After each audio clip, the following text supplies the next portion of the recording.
नमस्कार मित्रांनो, स्वागत आहे तुमचं पुन्हा एका नवीन व्हिडिओमध्ये। मित्रांनो, अमेरिकेचे राष्ट्राध्यक्ष डोनाल्ड ट्रम्प यांच्या रेसिप्रोकल टॅरिफला प्रत्युत्तर म्हणून चीनने देखील अमेरिकेच्या सर्व वस्तूंवरती 34% अतिरिक्त करांची घोषणा केली। त्याचे पडसाद अमेरिकेच्या शेअर बाजारामध्ये उमटले आणि सलग दुसऱ्या दिवशी अमेरिकन शेअर बाजारामध्ये मोठी घसरण पाहायला मिळाली।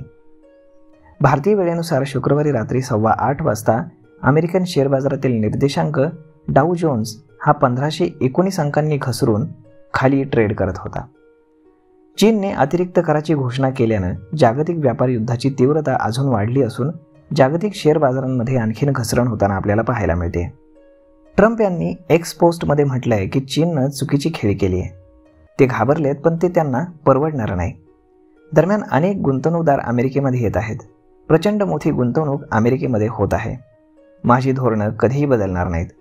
श्रीमंत अतिश्रीमंत होण्यासाठी ही वेळ यापूर्वीपेक्षा कधी नव्हे इतकी उत्तम आहे, असंही ट्रम्प यांनी ठणकावून सांगितलंय।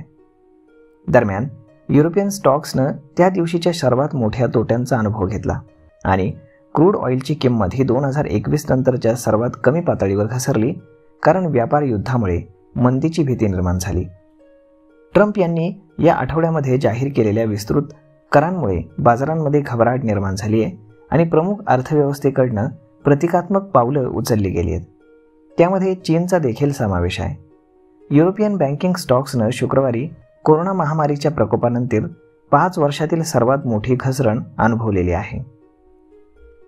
तर मग मित्रांनो, अशा पद्धतीनं फारच मोठी घसरण सगळ्या बाजारांमध्ये पाहायला मिळते, परंतु जे काही ट्रम्प आहेत तर ते काही थांबायचं नाव घेत नाही आहेत आणि पाहूयात की आता चीनने देखील त्यांच्यावरती पुन्हा टॅरिफ लावलेले आहेत, याचा इम्पॅक्ट स्टॉक मार्केटवरती कशा पद्धतीने होणार ते।